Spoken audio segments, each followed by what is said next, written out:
during the live qualifying session, the final qualifying session of the 2023 season. So as we are recording this right now, qualifying is underway. So if you want to sync up to us so that you can get our live reactions along with the live feed.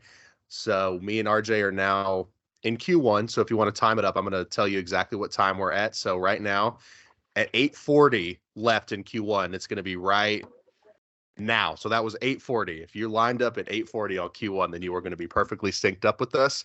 Right now, we were watching the Mercedes of George Russell It's George Russell. do his outlap. So, yes, Q1 is going to be very interesting. But yeah, we're going to try to also get through some of the other topics that we normally would discuss, just sort of on our regular podcast. But on the topic with of George Russell, though, yes, just quickly as he's on screen, he led. So Lewis didn't do Q1 because all the rookies, or P1, and then P2 was all red flags basically. So Lewis hasn't had a ton of time on track, and George has had a lot of time on track, and he did pretty well. He led FP3, I believe. So maybe look out for that. But Lewis is a better driver than George, so. And it's not like it's a new track or anything, but right, can't disagree with that. Is bit of an advantage. I actually want to bring up the 1 second here. The FP1. Wrong button. Lewis had a little bit of moment actually as you're talking about Lewis. Shit. Yeah, I'm seeing the replay now. A little wobbly. Okay. Scraped the floor a little bit. Oh no. Lewis Hamilton's taken 5 poles at Abu Dhabi. He's the only driver that's had that many poles at this track, obviously, because he's for the law. This was his track, I guess, until that little incident 2 years ago. We don't have to talk about that. Oh, did something happen here? Is there a reason that I absolutely despise this track? Oh, I didn't know that. I hadn't thought about that yet this morning. Thanks for bringing that up. Okay, so while they're kind of showing the pit, I'm looking at my screen at least, is showing Yuki Tsunoda in the pits. Yep. So there's nothing really exciting there. I'm just going to bring up quickly FP1. There was, I think, 10 rookies, and it was pretty interesting. Felipe Drugovich, shout out to him. I think he crushed, dominated F2 last year. I'm not exactly sure what he's been driving this year. I think he's a reserve driver for Aston Martin, but he finished second in FP1 behind George Russell. Yep.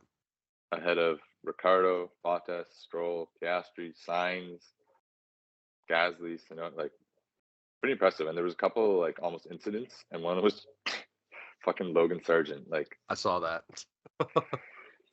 It's very sketchy. It sucks that our guys, your American guy and my Canadian guy, are probably the two of the worst drivers on the grid. Yeah, unfortunately. They're always causing something. But I guess, to get back to reality, we're 5. I think they're all kind of setting up for their hot laps.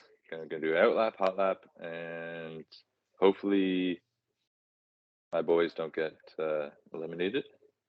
Well, my boys. I say my boys, I mean Lewis and McLaren's. It was shocking in Vegas, the McLaren's not getting through Q1. Yeah, that was because usually the straight line speed is what suits them. Yeah. Alex Albon's already talking about track evolution. Williams is, one of those teams that has to always try to find workarounds and loopholes to try to get through to Q1 and even to Q3. So they're going to try to be sending out their drivers at the last possible second. They want their guys to go through over the line with 10 seconds left so that they have the absolute most benefit with the track evolution with their laps.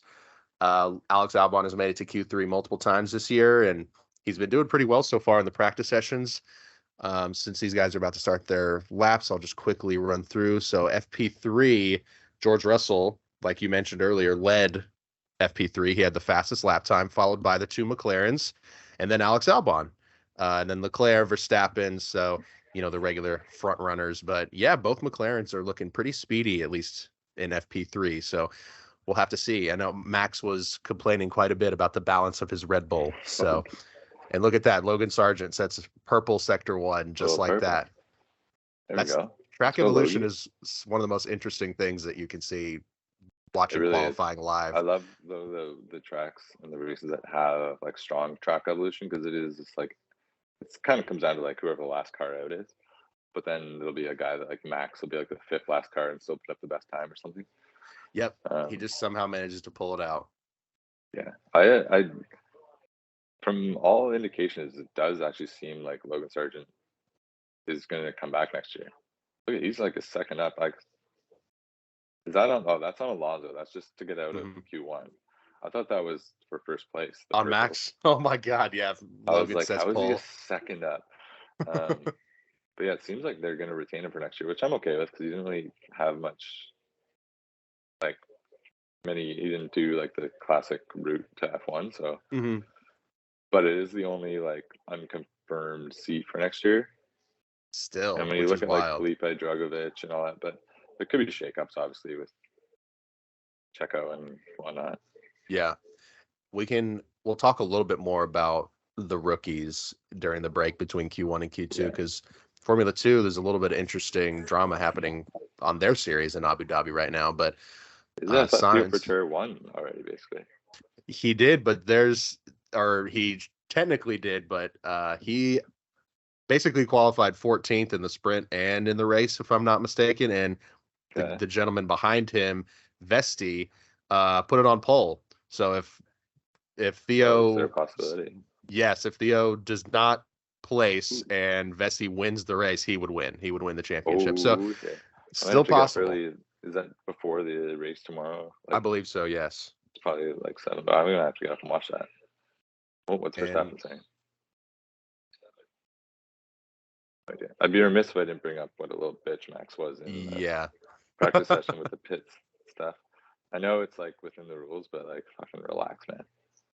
At some point, maybe between Q1 Q2 or Q2 Q3, we also have to discuss the what's on the line this week. Obviously, Max and Red Bull has won everything for first place, but there's a lot of battles still to be like played out for lack of a better term. Yeah. Like, for example, Mercedes and Ferrari going for second. That's like $10 million difference. And wind tunnel time, yeah. And I actually did a deep dive because I'll make this quick because I want to watch Lewis here. I did a deep dive on because there was like a Reddit thread and it led me to a bunch of other things about would you rather finish third or second is like what's more important because like Mercedes and Ferrari don't need money. It's like what's more important, the money or the wind tunnel time? And basically, long story short, the consensus is the money that teams earn from the constructors goes to like that's like the team's bonus and like it goes to all the workers and stuff. So it's for team morale and like keeping the people happy. It's much more important to get that extra money because it doesn't actually go to like. I mean, it goes to like Mercedes, but then they give it to like all their workers and stuff. So 5th for Lewis. So it looks like he looks like he'll be safe, Lord willing. He set a purple sector for sector 3, which is interesting. Albon second is spicy. That is insane. Meanwhile, Sargent's time was deleted. Okay. That makes sense. Because he was like a second up on Alonso. Lance Pants. Potentially Lance's last race in F1, maybe? I would have thought that, but honestly, he's been doing pretty decently these last couple of races. Did well. If he's sort of revamped his passion and he's still got the fire to attempt to race alongside Fernando Alonso, then I definitely think Aston Martin's going to keep him because during Vegas there was this big rumors that Lawrence Stroll had sold the stake in Aston Martin, but they only sold about a small percentage. Yeah. And it was misreported. The first headline I saw was clickbait one. It was like Lawrence Stroll sells stake in Aston Martin, pulling out from the team, and I was like, what? And then I read it, and then the article itself said, oh wait, hold on. So Sainz said a yellow. Checo. Oh yeah, I do see Checo. Sainz still going. Oh Perez my God. Is at risk if he's not on a hot lap. Oh, he might not be on a hot lap. We've got multiple drivers. All right, I need Piastri. All right, Checo's the driver at risk. He's in 15th. Sainz needs to set. Oh, Perez is on a hot lap. Damn it. God damn it. That would have been sick. Oh, Sainz knocked him out by 2 thousandths. Perez, please bin it on the final corner. Nah, that's a good lap. He might take pole or provisional pole. Nope. Poopy poop. He goes up to P2. So Sainz great lap is from out. Perez. Sainz is out. out in Q1. Unbelievable. Oh my God. By less than 2/10, he gets knocked out by both Alpines. Oh my gosh. Yeah, show Fred. I know it's only Q1, but Stroll crushed Alonso. He really did. Yeah, Alonso only P13. What is Sainz going to say? Sargent still no time. That's unfortunate because I think he had the pace to get through. He was the second up on Alonso, and Alonso got through. That is so disappointing. So yeah, the guy's out. Sargent. Obviously, anyone listening to this will already know this, but Joe Guan Yu, Logan Sargent, Valtteri Bottas, Kevin Magnussen, and Carlos Sainz. Q1. So, see ya. So after crashing in the free practice session and losing out on time due to the red flags and having to repair his car, Carlos Sainz is out in Q1. I mean, I saw it. Quote. I'm showing the transcripts on the screen, and you just they're slacking. A quote from Frederick Vasseur that said, like, if they have another crash this weekend, they're going to be in major risk of going over the cost cap. And Sainz said that crash in Q1 or P1, FP1. So many fucking P's and Q's, and in FP1, FP2, FP2. Sainz had that crash, so I don't know how it wasn't that bad of a crash though, but I don't know. They might be in danger. I was wondering if would they knowingly breach the cost cap, and that's why Logan Sargent lap was deleted, be breaching the track limits. We're seeing right here, but I wonder if Ferrari would intentionally breach the cost cap, knowingly go over to get the car fixed, or if they would just, like, if let's say Sainz crashed right now trying to get out of Q1, would he have just not raced tomorrow? Like, are they just going to not take that risk and be like, we're not going to take the financial penalty that would come with doing that? They'd have to factor, like, if they think they can get second place, worth, like, the fine's not going to be $10 million. Yeah. And if that's the gain is $10 million, but then, like, they could still race and not get second place. Like, they could not beat Mercedes this weekend, and then they're double fucked. But yeah, that'd be an interesting conundrum. I guess we don't have to worry about that with Sainz out, but maybe Leclerc. But I don't want our boy Charles to crash. No, not at all either. But it's looking good for Mercedes though, securing P2. I mean, Charles. I mean, obviously the standings aren't set, but Charles only qualified, I think, P10. So when you look at Fernando Alonso, Lewis was around P8, something like that, but they also put in a lap with like a minute left. So and they haven't had that much running time this weekend with all the red flags and the crashes and all that stuff, and the rookies as well. Very disappointing for Ferrari. I know if they do fail in securing P2, they do get the added benefit of the wind tunnel time, but like you just said, they don't get to disperse those extra winnings amongst the team, which I think the smaller bonuses obviously is not going to be great for morale, but I guess you could always look on the bright side, a little bit more wind tunnel time. But we've got a little bit of free time until Q2, so I guess we can discuss a couple of things. We might go over some Vegas stuff. I know it was just Thanksgiving. It was your Thanksgiving. It was, yes. Our Thanksgiving was like a month ago. Yeah, I didn't even know that we had Thanksgiving on separate days until yesterday, so I thought that was interesting. Yeah, we didn't have the whole pilgrims thing here. But... No.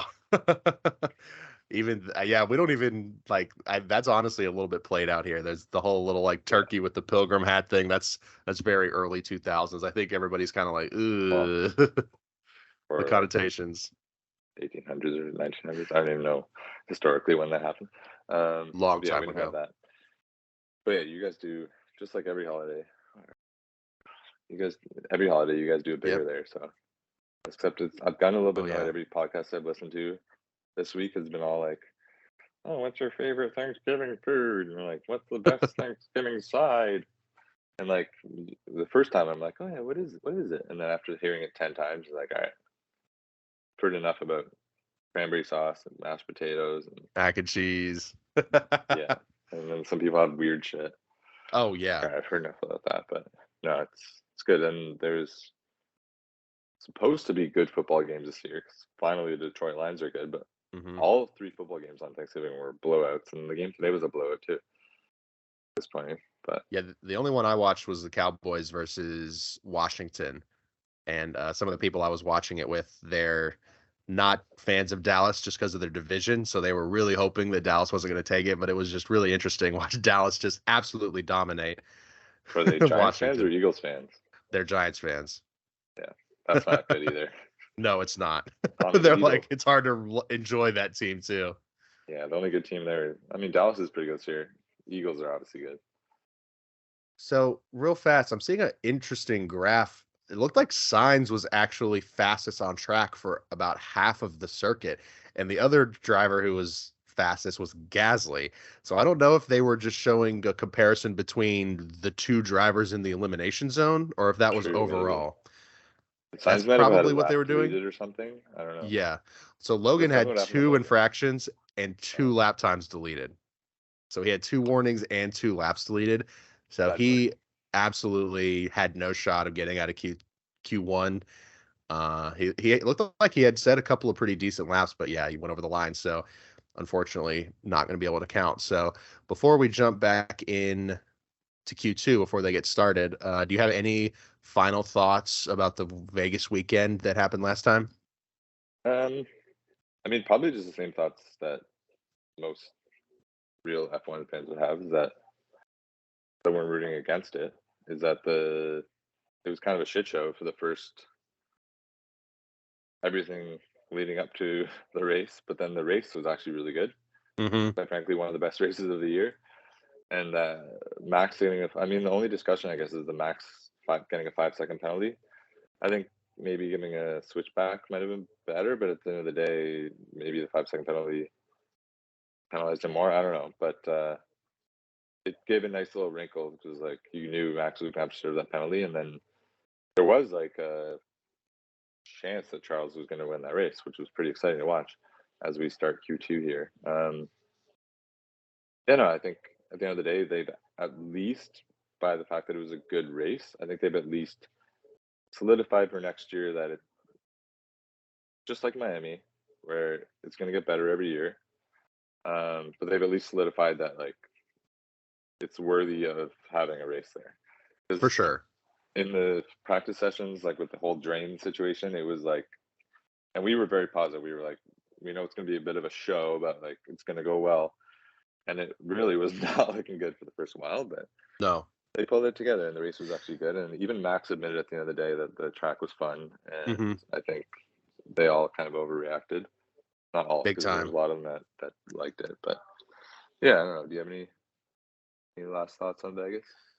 I still think that penalty on Max was a little bit soft. I feel like I don't understand why they give him special treatment. I mean, when he is more than double the points ahead of P2 almost, I mean, it's really ridiculous. If he should have either been told to give the place back, which would have just made it completely fair, or given a 10-second time penalty, I think would have mixed it up a lot more. Because I mean, a 5-second penalty for Max Verstappen, while it did end up having some drawbacks for him, it didn't have the intended penalty because it just felt like the smallest little thing that they could do. So uh didn't really care for that. But yeah, seeing Leclerc battle both the Red Bulls was absolutely thrilling. I highly enjoyed that. Really, really wish he had pulled it out. But taking over Perez was, I mean, Checo 2 weekends in a row having that last lap battle. I mean, that's very, very fun to watch. Yeah, that I was was awesome. very concerned with the drains. Like you said, I didn't know if they were going to be able to get all of them repaired in time. Props to all the marshals and the workers who got everything safely fixed and they filled up the holes, and hopefully they have got those patched up now that F1 is out of Vegas, so Vegas doesn't completely flood. But Oh yeah, man. as long they said they're not bringing back those ridiculous opening ceremonies, so definitely glad about that. I think, yeah, you absolutely nailed it. It'll be like Miami. Next year will be just a little less egregious, and I think over time it'll be like one of those spectacle races I think the drivers are going to really start to enjoy. Because, I mean, yeah, you can't deny that was a very, very exciting race. Yeah, no, it was. I mean, it kind of maybe speaks to the fact that this season's been really shit, but that was definitely like top 5 races this year at least. At the very least, Absolutely. top 5, maybe higher. So, excuse me. Before this really gets, we still have like 11 minutes left in the session, so it's not going to get really going for a bit. Let's talk about. I mean, we've been talking about this for months, knowing it was going to happen, but we finally have probably a name for the new Alpha Tauri next year, and we know it's going to be like a junior Red Bull. They're basically probably just going to take essentially Red Bull's car from this year. I mean, not exactly, but like they're going to be a lot more competitive next year because Red Bull's even said they want them to be more of their actual. I don't really know the wording they've used, but they're going to use like Red Bull parts, Red Bull everything next year. But the leak that's kind of becoming more realistic now is that look at the top of the leaderboard, a couple Mercedes Got out some there. 2 Mercedes. Oh, only 10 minutes left. So anyways, the name that AlphaTauri is apparently switching to is Racing Bulls. And as a grammar nerd, I have to point out that why would one team be called Red Bull and the other team be called Racing Bulls? I'm going to do you one even better. The Red Bull logo has, now again, I don't want to embarrass myself, but the Red Bull logo has 2 bulls, and the Racing Bulls logo has 1 bull. No. It does, dude. It has the 1, and then the Red Bull has 2. What are we doing here? Unbelievable. Dude, I saw that. That made me laugh so I hard. actually didn't even. I would have sworn that the Red Bull one had 1 bull. Yeah. That's how much I actually looked at the logo. I love how when in like January, February, when the liveries start getting released, we're always so pumped for every livery release because we're just so desperate for F1. Yes. And then once the season gets going, like don't really pay any attention to the liveries whatsoever. Until they start doing some special liveries. Yeah. But yeah, Yeah, at the that start was of the true. season, we were pretty impressed with Aston Martin this season. They still have a beautiful car. They do have a very, very good looking car, but so Lando Norris is currently on a hop lap. He's got a purple sector in sector 1, and he's green sector in sector 2. Oscar Piastri just made it through to Q2 by the skin of his teeth, thankfully. Yeah. Piastri sets P3 in the times of 1:24.2, and then Norris coming over the line, P2. He sets 2 purple sectors, so he beats Perez by almost 2/10, but then he's just behind Verstappen by 1.8 or 0.18. Sorry. Yeah, I guess it all depends if on new or old tires, but I wonder if Max's time is good enough that he doesn't have to waste another set of tires. Yeah, that's a good question. I wonder how confident they are in that lap time. He's only 0.18. They know what the target time is. Yeah. Hamilton's got to kind of props to Hulkenberg making it to Q2. Let's go, Tina.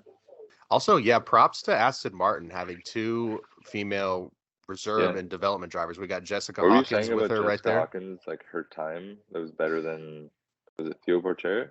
Yeah, that was a rumor, so I can't fully confirm that, but that was what a lot of, even some journalists were saying, that was what the murmurs around the paddock were that she was setting laps either faster or equal to Felipe, sorry. Which is that's very impressive. Yes, extremely, especially never driven an F1 car. I feel like it's probably a few years out, but it would be really cool if, let's say 2026, if there was a girl on the grid. That would be cool. Absolutely. I mean, I feel like there's no reason to not have one. It would bring as long as just like with any top level sports, as long as the person's good enough, then absolutely. And it would bring in a whole different set of fans, and I don't know, we obviously are big F1 fans, and it's on at weird times. So sometimes, if you want your girlfriend to watch with you, it's like, oh, there's a girl, and then maybe they'll want to watch more too. Oh, dude, absolutely. I mean, That's not even. I mean, I laugh, but that's 100% true. I mean, the amount of more eyes that would draw in. I mean, not to say that you just should have a female driver just so No, you that's what I have more say. people Like, watching, but it's for the girls out there that want to be drivers. It's the same reason that, all these guys look up to all these drivers. You're like, oh my gosh, that could be me. But, when you don't have a single female driver in the sport, sometimes you have girls who might be discouraged to not want to become a racing driver. So, yeah, there's no reason not to, I don't think. And we're seeing that Hulkenberg had a lap time deleted. I doubt we'll see him get through to Q3, but yeah, never say I never. agree. Hulk can do some pretty good laps. Carlos Sainz going out in Q1 is the first time that he's gone out in Q1 since 2019 in Brazil. And he happened to Wow, I thought you finish were on gonna the say podium just that this year. weekend. Damn. So maybe he can do the same thing this weekend. It's And like I got a sneeze.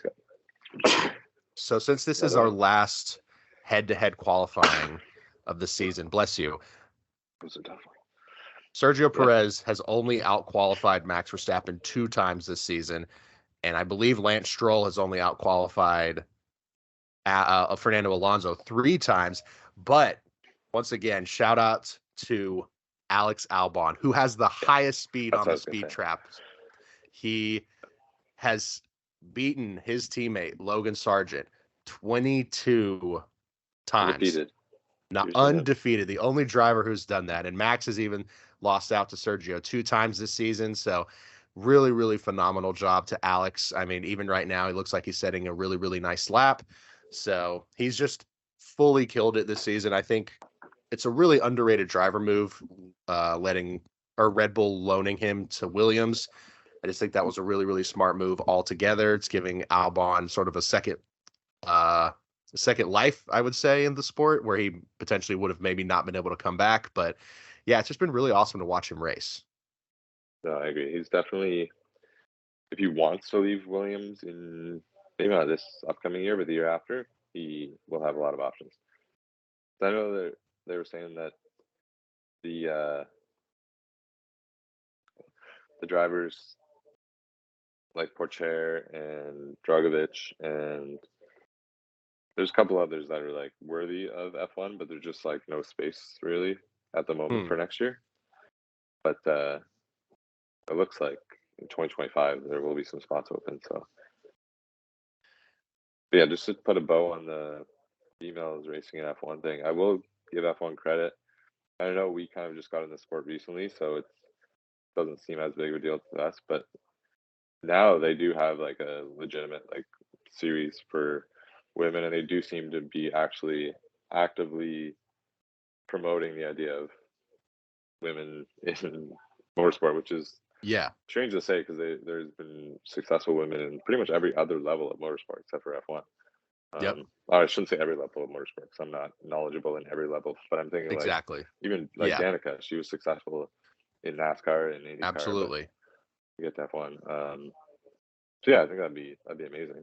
And like we said, not just to do it just to get the fans in, but if it was someone that was, like earned it, it would naturally bring all those fans in, and then the better they do, it would, I would just hope they would be on a good team, because if you get put in like a Haas, it'd be hard for people coming into the sport thinking like, oh my drive, this girl, like they would think, oh, this girl's not very good, but it's not that. It's just that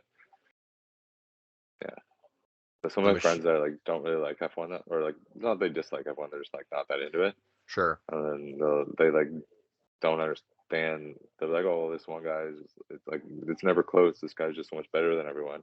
And Max is better than, but more just I'm not more, but it's a lot about the car. And I don't think 100%. people just like don't understand that, and it's hard to kind of explain. Like, well, it's at least like 50% the car, at least.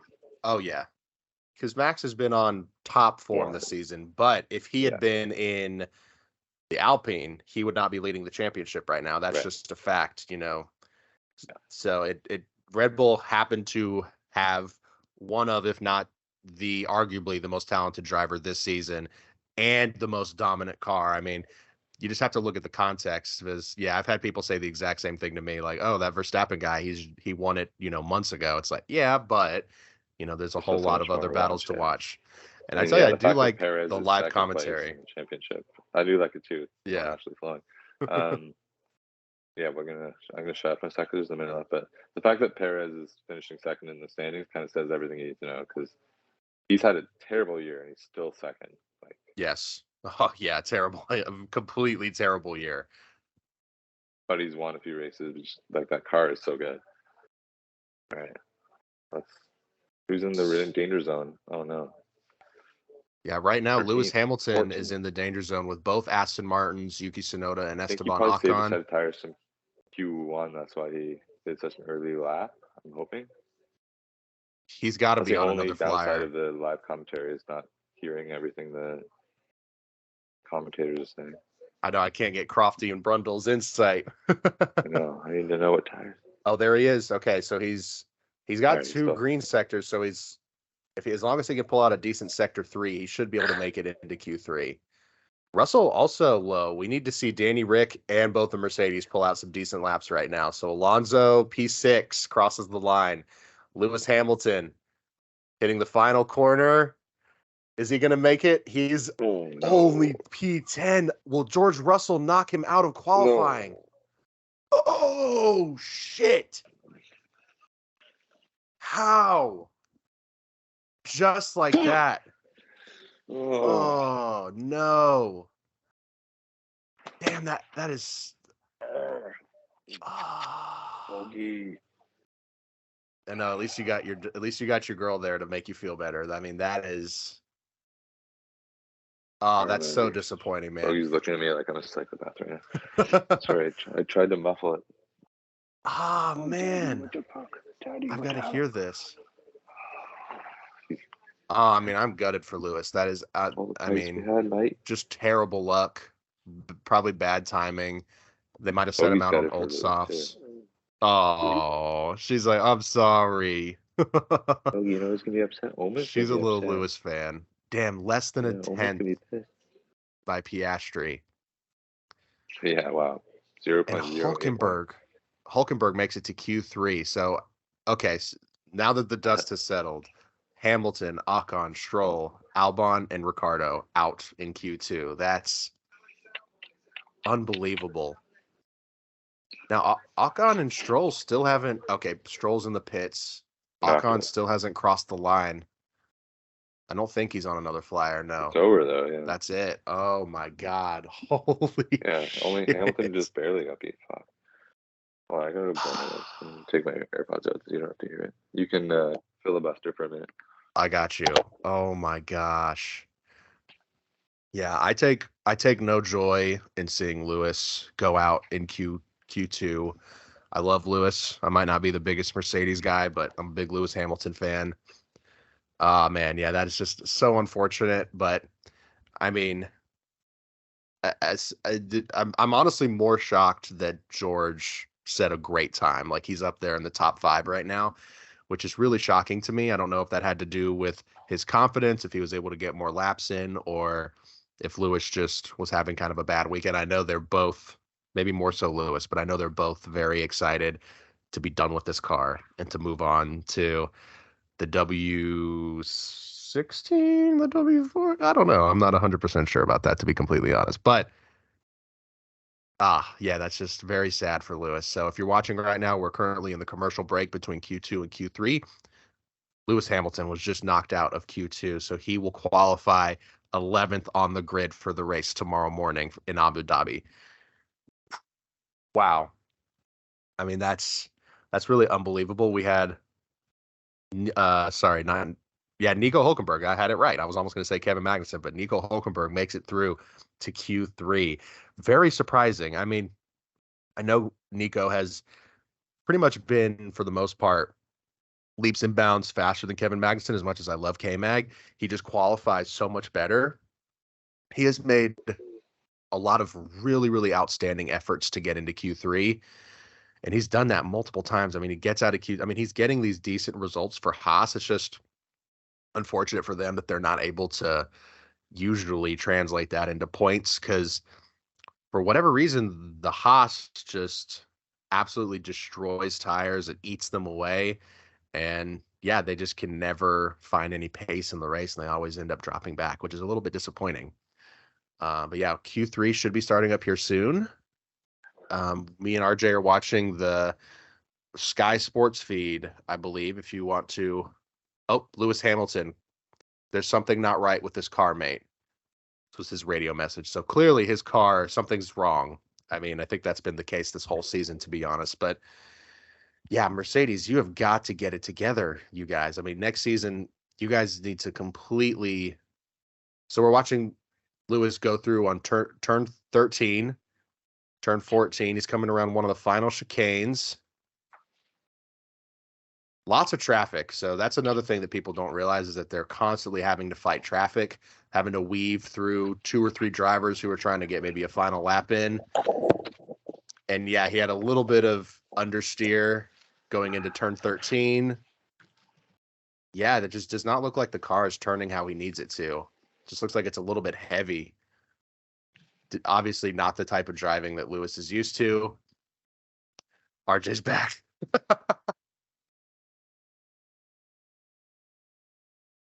Holy shit, dude.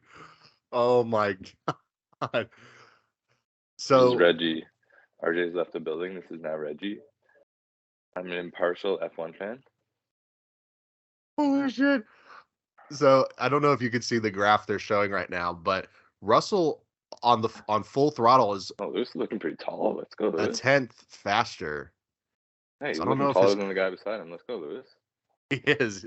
Lewis is not a short king by any means. Yeah, he's just a king. Sure. Oh man. I mean, there's really no other way to start. I mean, there's nothing else to feel except just disappointed for him. That's really, really, really sucks. I mean, yeah, I don't know. I mean, I was saying while you were gone.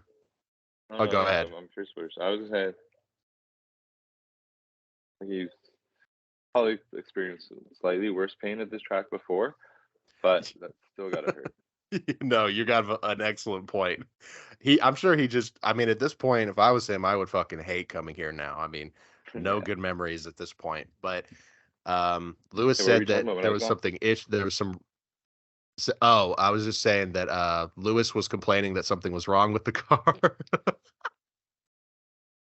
Oh gosh, I'm loving this actually. I've never really got to see a live reaction to some disappointing Lewis news. Yeah, I don't handle Lewis not doing well. I love the bogey content we're getting though. Oh my goodness. If I was in a empty apartment right now, I would have gotten much more angry. That was my version of trying to be quiet. Probably dude, any reaction I like. Any reaction is content. And I've lost the Lewis hat, and I've got the Formula One, just the classic hat. Got the shades on. I love those shades. Just an impartial F1 fan. Oh my gosh! I feel like for a driver at the caliber of Lewis Hamilton, I mean, it's just got to be so disappointing to consistently be led down by your team. I was saying that. I was honestly more shocked at George's lap than Lewis's poor lap. Like, I'm more shocked that George was able to get such a good result because from both of their perspectives, I mean, the car has just not been good. So I guess for some reason, George this weekend specifically has just been able to find just like that slight bit more of pace. I don't think that has anything to do with skill. I think it just has to do with the setup. But remember earlier when I said, I'm going to watch for that George Russell had full FP1 and let it, and then FP2 because Lewis was not going because they had a rookie. Mm-hmm. Maybe that played a factor, but I don't like to hear that. I mean, I'm just an impartial F1 fan. I don't really know, but that's maybe the case. But yeah, very disappointing for the last race of the year. Yes. Like all I can hope for is like a top 5 or something. I wanted to hope for at least a podium. So I read an interesting fact from Will Buxton's Twitter is if Max wins this race and George, Lewis, Orlando do not win tomorrow, it will be, I believe, the first time in this sport's history that a British driver has not won a Grand Prix in a season, which when you really think about it, it's really unbelievable. And Will Buxton, I think, made a really good point is that it's not really shedding light on that British drivers aren't necessarily, I forget exactly the wording he used, but it was more so like that's not a slight towards the British drivers. That's more a compliment towards the influence that Britain has on the sport, and that Yeah. a British driver has won. I mean, that stat alone is really unbelievable every single year. And I know Lewis Hamilton has the majority of those wins. So Yeah, but still. I mean, I guess how many winners have there been this year? 3? yeah, 3 winners, I believe. Yeah, the 2 And Red like we Bulls and then the 1 barely got signs. one time, and we barely got that. So yeah, Man, it's just also crazy that Lewis hasn't won since 2021. I know. I was thinking about that earlier. That's really, I mean, that's He so hadn't gone a year disappointing. without winning in his whole career, and then the last 2 years, Mercedes really fucked up. I don't know if we've really gone in depth on this, but I'm curious because when Mercedes showed up in 2022 after the regulations with the no side pod thing, that everyone was like, "Car's ugly, like what's going on here?" And it really didn't work. But they obviously had some reason to do that. If they would have stuck with there must have been something in their testing that made them believe that that was going to be the optimal design. But I don't know. It just there's an alternate reality where they stuck with the no side pods, and we got to see that out.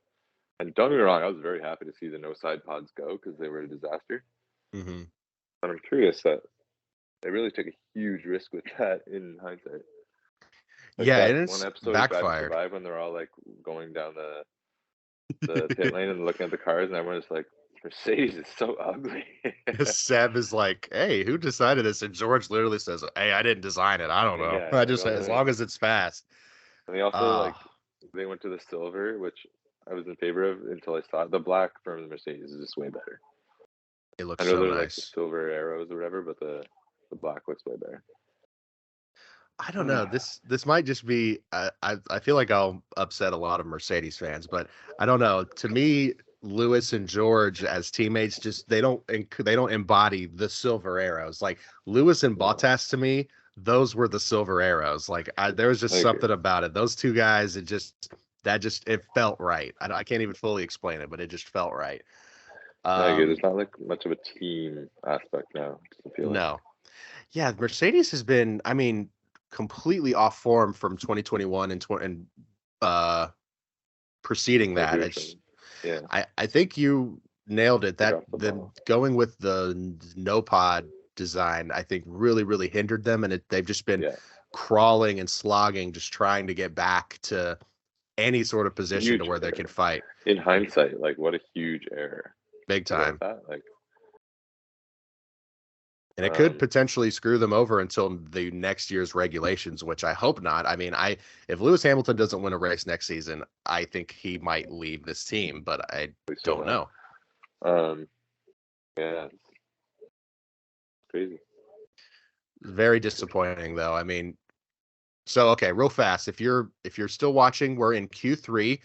Okay, so it's not 7:40, but when I say now, the time will be 7 minutes and 40 seconds left in Q3 now. So you can sync up with us and you can watch along with us as we finish the final qualifying session of this year. So, yes, it's like we have explained at the beginning of the episode, this is sort of a bit of an experiment by us. We're just sort of playing around with our format because we want to get into more live reactions, live commentary, and sort of as we record our show, it's like a couple of days after the last race, maybe a couple of days before the upcoming weekend. So we're sort of reporting on a couple days old news and reporting on unconfirmed future news. So I think we might mix up a little bit. I don't know. We're discussing that a little bit behind the scenes, but if you like the live commentary, please let us know by commenting, liking, and sharing. Uh, any sort of support is going to help us in more ways that you can even imagine. Uh, Absolutely. yes, so we just are enjoying this, and I mean, honestly, this beats just sitting in silence, looking at my phone. Honestly, in every way. I agree. Usually when I'm making comments to people around me, they're just like, yeah, Oh my god, I like, oh yeah, relate to that so hard. They're like, "Oh, okay, interesting." okay, Oh, cool. Yeah. And I'm like, like you didn't get into. I was complaining last time when Lewis didn't get into Q3, and I was like, oh, he's out, and then the race was going, And the same person was like, "Oh, I thought you said he wasn't. I thought you said he was out. He wasn't in the race." And I was like, "No, he didn't get into. He didn't get into the third stage of qualifying, but he's still in the race. But that means he has to start at least 11." Yeah, they're like, he Like, starts 11th. They're like, like, is that oh, so he's still in the race? Yeah, but he's out of qualifying now. dude? The amount of times my dad has asked me, he goes, "Why are they so excited to finish 7th?" I'm like that. That's They way always too much finish for me to explain 16th. to you right now, man. I'm like, so that team Yeah, has 4 points, and they just got 4 more points. yeah. I guess we could quickly go through what's up for grabs still. So yeah, P4 in the drivers championship, as far as the drivers goes, I think is the most interesting sort of storyline to watch, because you've got 4 drivers in contention. Leclerc is a little unlikely. He'd have to win and have the other 3 guys really, really have a poor performance. But to my knowledge, you've got Fernando Alonso, Lando Norris, Charles Leclerc, Yeah, Carlos Sainz, all fighting or in contention for that yeah. P4. Sainz 200, Alonso 200, Norris 195, Leclerc 188. So yeah, Charles would have to have a big week, but Sainz, And Alonso, and Norris are all really fighting for P4. unfortunately, I don't think Sainz is going to be able to secure that. I mean, Yeah, now it's kind of pointing to Alonso, but I don't know. I mean, Lando could. He just has to make up 5 points. He could do that. he definitely could. Um, He's sitting at P2 right now, which is unbelievable. is there anything a little further down the grid that I'm gonna look at the constructors? We got obviously Mercedes and Ferrari are only 4 points apart. Then the battle for fourth, McLaren is 11 points up on Aston Martin. I would imagine McLaren isn't going to get beat out this week, but you never know. And then it really just Ooh, boils down the bottom teams that only have a few points, so you can't really, it doesn't really matter. some little bit of traffic going on in the pit lane. It looked like Uh-oh. both McLarens and the Ferrari cut off Max Verstappen. Is he going to pass in the pit lane again? We could 100% see this motherfucker pass again in the pit lane. Which earlier in the day, Brundle was saying he actually likes seeing Max do that. So you got very contrasting opinions, because I did. from the vibe I'm getting, Crofty We did. has almost a seizure every time Max does that. Yeah, I don't while he think was he's the doing it, they biggest were fan. like, okay, Max, relax. While they're lining up, I did want to read this. This is a couple of hours old news, but F1 is studying the implementation of a reverse grid for sprint races next season, and we now know the 6 tracks that the sprints are going to take place Ooh, in: China, so one might go. Miami, Austria, Qatar, Austin, and Brazil. So no, Canada will be a regular race weekend. That's all. But some of those I'm honestly okay with. I don't know how I feel Yeah. about Miami as a sprint race, but Austria, Austin, and Brazil, honestly, I feel like are perfect sprint race tracks. China, Yeah. Miami are going to be kind of interesting to see, especially as the first sprints. But yeah, I'm Stupid just, question. Is China Shanghai? yes, that's the I think that'd be, long straight. yeah, I think that'd be pretty good for you. Yeah, the one that goes long and then kind of ripped down. Mm, Yeah, I think that'll be pretty. I think they're at least narrowing down which tracks are good for sprints. I agree, Miami. Don't think it'll be great for a sprint, but I guess they're getting their. They probably wanted that for the fans and stuff. yeah, Um, first grid would be yeah, they're cool. kind of narrowing I down, just and don't, then they're changing the qualifying structure as well, right? Or like the I believe scheduling. so. Yeah, they are. I don't think they've fully decided, but they are looking at how they can make it a little bit more smooth, I guess, and just a little less difficult for the teams, I guess is a good way to put it. Yeah, like Um, qualifying, practice one, sprint qualifying, sprint, race qualifying, race. I think is what they're doing next year. oh, there's already a lot of reaction posts of Toto when Lewis went out, his face. Oh no, Honestly, pretend that Abu Dhabi Toto is photo. perfect for reaction memes. I'm not even gonna lie. Yeah, but very, very disappointing. So we've got a minute and 21 seconds left in qualifying. As of right now, Verstappen leads, followed by both McLarens. It's just I know, we've got literally less than 90 seconds. I know, soak it in, everybody, soak it in. This is going to be it. Oh my gosh, Norris is flying. I would love to see a non-Verstappen pole. Leclerc is setting a green sector, but not doing any purple sector, so pole is going to be unlikely. Oh, Norris almost completely loses it. Did he lose time? Was he able to keep that? He must have lost at least a couple tenths. He had to. We'll see as he crosses the line. Absolutely lost time. 5 tenths, yellow sector 3. Damn it. Looks like it's going to be Max, but and Max is still on a hot lap too. Yeah. Why are both McLarens losing time in sector 3? They both stay at P2 and P3. Here comes Leclerc. Come on, buddy. Alonso 4th. Alonso P4. Okay. That's pretty big in the battle for P4, unless Leclerc is able to take pole. Come on, Charles. I don't think so. Every time I don't think so. I think he'll split the McLarens. He didn't. He just passed. He just passed Piastri. So P2 with a purple sector 3. So that's actually some interesting information. Of course, Max still has pole. He does not improve. Damn, George Russell has the chance to do some crazy shit right now. I'm rooting for a Russell pole right now. I need Russell to absolutely fly. Perfectly. He did. Yes, he did. He still has a lot left. Oh, he's down. Ooh, he's down by 3 tenths.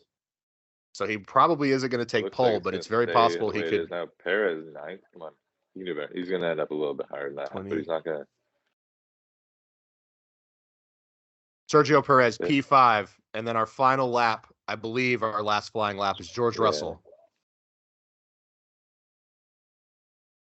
He's a little bit ahead of Checo, I think. Oh, come on, George. I think he's going to get 5th. Oh, P4. Oh, man. Oh, Perez's last lap time was deleted. Whoa.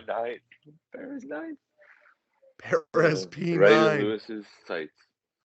Dude, for real. Okay, all right. So props to Leclerc. Piastri, Russell. Yeah. So okay. Yeah. Do you want to run us through our top 10? Verstappen, Leclerc, Piastri, Russell, Norris, Tsunoda, Alonso, Hulkenberg. Ooh, good for Hulkenberg. Perez, Gasly. Wow. Great for Hulk. 8th place. Yes, Tsunoda P8 too, for Hulkenberg. And Yuki Tsunoda. Yeah. That Haas is not going to stay in the points. No way. But it's still great performance by him. Yeah. Wow. Of course, Max is probably going to be complaining about something. He's like, why didn't I improve on the last lap, mate? Wow. I mean, not the most exciting finale to quali, but Lando was flying. Lando would have had it. He had a purple green. That's what takes it from you. Those tiny mistakes. I mean, I hate that turn in the video game. Ooh, that's brutal. I believe that's turn 14, if I'm not mistaken. I could be completely wrong on that, but yeah, it's one thing I haven't gotten down yet is the turns. Like which turn is which. Okay. All right, so wow, for the final time in this season, it will not be the final time that this happens. Max Verstappen takes pole position. I mean, Max Verstappen. A lot of highs and a lot of lows. Leclerc, obviously, he's a very respectful driver. He just gave Max his props, but honestly, Leclerc, I genuinely think Leclerc is the best qualifying driver on the grid, because that Ferrari is probably the third fastest car on the grid right now. And he was qualifying, 7th, 8th, 9th consistently throughout Q1 and Q2. But on that final lap, he just pulls out that little bit of time that he needs to get P2. I mean, he needs a car that's worthy of him. He really does. Q1. Oh, I'm so disappointed for Sainz. I'm disappointed that Ferrari don't have a better car. It's just so many emotions right now. I like Max's helmet. I'll give him that. Yeah, weird quality for Ferrari. I mean, just so lopsided. Something must have happened. So with signs, whether he got a lap deleted or he had like a slip or a bottom out or something. I don't know. Sure, we'll hear So all about it. what is the difference? I don't think it's very high. This could have pretty big implications. Yeah, so 4 points separate Ferrari and Mercedes. So I mean, a P2 for Leclerc and what, a P5 for George?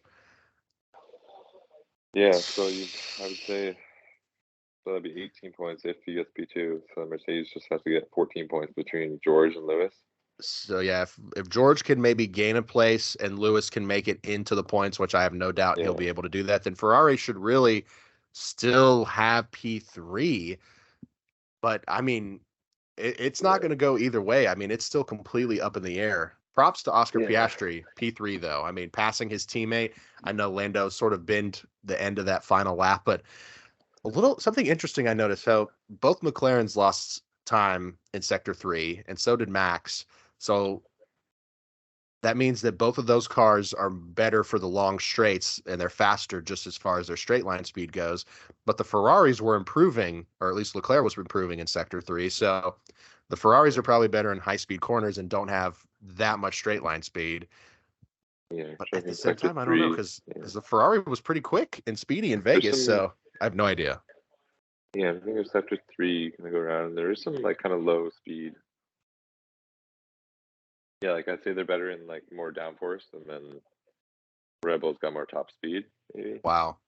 But Oscar looks so young. He It's pretty does. cool to watch him evolve. He's like the first guy that we've kind of seen come in and like that we really like, that we want to kind of watch grow and succeed. That's gonna be cool in like 10 years. Yeah, he's the first rookie that's come in as far as when we've started watching. I mean, no shame to like Mick Schumacher or Yuki Tsunoda, but I mean, I think Oscar Piastri is going to he's a championship contender for sure. And I mean, he's the top 5 drivers, and guys like Zhou Guan Yu, Logan Sargent, I just don't see that with them. 10 years from now, I don't expect to see them on the Formula One grid. Not to be too, excuse me. Wow. Not to be too rude and crass, but just honestly how I feel. So that's it. That is the last qualifying of the year. And it flew by. Does not feel like we've been recording for almost an hour. I hope you all enjoyed listening to our live commentary. Right now, the drivers are giving their, or the top 3 are giving their post-race interviews. Leclerc has been making some interesting comments. They asked him, or one of the journalists asked him, what would it mean for you to secure P4 this weekend? And he said, absolutely nothing. He does not give a shit. I think after Brazil, you'd think he'd be mentally checked out, but I mean, the man races. That's why Leclerc, I love him so much. I want him to win more races. It's just so frustrating because he's got by far the amount of talent to win more races. That's just Ferrari just can't put it together. I feel like they're missing one puzzle piece to put in that car for it to just be up there with Red Bull. It just doesn't seem to happen. Hopefully, I think next season, God willing, knock on wood, will be a little bit closer than this season. We can hope for. But yeah, I think we're again, like I mentioned a couple of times, we're sort of trying to branch out and do more live initial reaction stuff because we're still doing the podcast. We're still bringing, the regular updates and news, but there is something special about getting just that initial reaction pretty soon, as soon as it happens. So this episode's going to be going up today. So hopefully you're watching this right when this episode releases and you know that qualifying happened this morning. You can go back and watch with us. But if not, we're going to try to post at least I'm going to post like a race reaction as soon as the race is over to our TikTok. You can follow us at Hard or Soft F1 on TikTok. I'm going to post a little, as soon as the race is over, a little race reaction. But yeah, RJ, is there any final comments that you want to add about qualifying, the season overall? I know next week we're going to do a full wrap up of the entire season, but just in this moment right now, what do you got to say? No, this was fun. I enjoyed it, and I think we can definitely maybe do like we'll obviously have a lot of time after this race to decide what we want to do before the next race. Yeah. Yeah, we can like mix in one of these every weekend with like a midweek pod or something. That'd be great because then we can just tackle like newsy topics during the week and race Yeah. stuff during the race, which is good. Yeah, it makes for good clips and all that. Like maybe there's I don't know how the clip is when Lewis didn't make it, but I don't know, it might be a good one. Yeah, no, that was a lot of fun. I think I don't want to get off here. It means it's over. But yeah, I we know got the it's race sad. tomorrow, and then the off season is always crazy. So yeah, I think that was good. We can kind of wrap up now, but yeah, no, that was good. Hope everyone enjoyed it. Yes, hope you guys all enjoyed. Like I said, we're going to do lots of wrap ups. There's lots of news in the off season, so subscribe to our YouTube channel, Hard or Soft F1 Podcast. Follow us on TikTok, follow us on Twitter, and follow us on Spotify and Apple Podcasts. Please rate the podcast. Any sort of boost in the algorithm is a big help to us. And how can you say no to that face? I mean, look at her. She's waving to you. She wants you to like the podcast. Hit subscribe. She's our official mascot. Oh my goodness. Yes. Right. Do what Bogey says and subscribe. And thank you guys so much for watching our live reactions this week. And we'll see you next week.